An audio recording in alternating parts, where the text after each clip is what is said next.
Hello and welcome to Angela's Color Story. Today we are still behind the scenes of my new beach series. So we have two more left right here, and that will wrap up the how I got started and that one big decision I had to make to get all these started.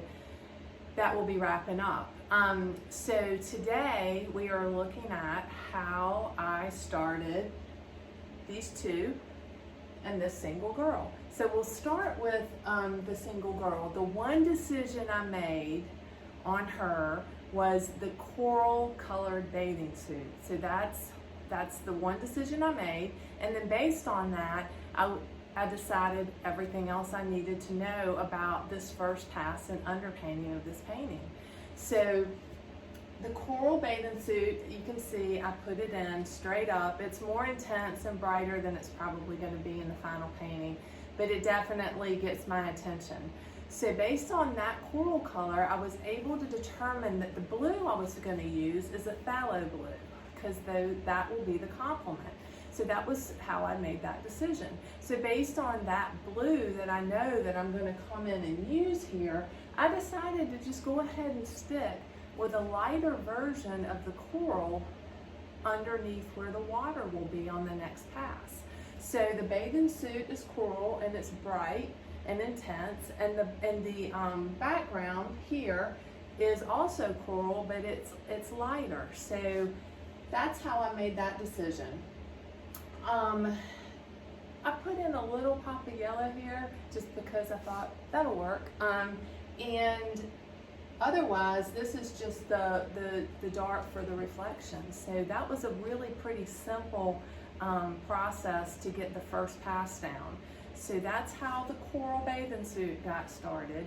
And on the these two, the one big decision I made was the yellow cover-up. So that's what I decided I was going to base everything else on, was the yellow cover-up.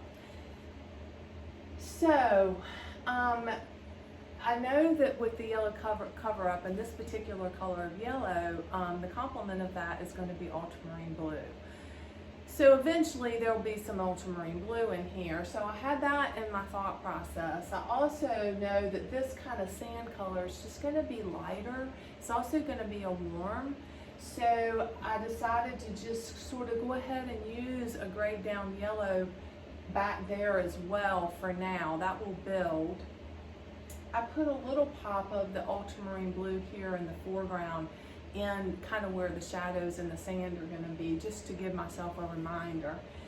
Back here is going to be water, so I just did the complement, you know, an orangey reddish color to go underneath that blue. I went with, I think I'm going to do a kind of a grayed down greenish bathing suit for the boy, which will work well with the yellow.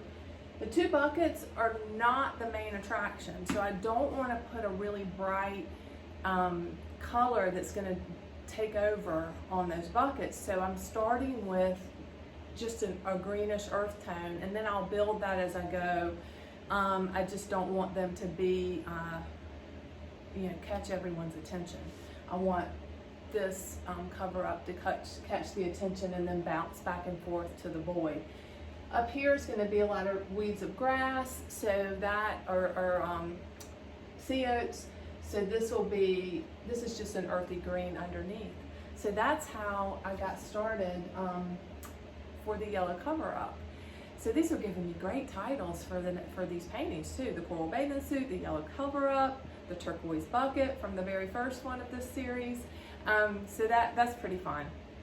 If you'd like to see this first pass, I just did it actually, and I did film it, and it is over in Angela's Color Story on Facebook. So check that out, how I laid this in, and keep making that one big decision, and have a great rest of your summer, and enjoy the beach, and I'll see you next week.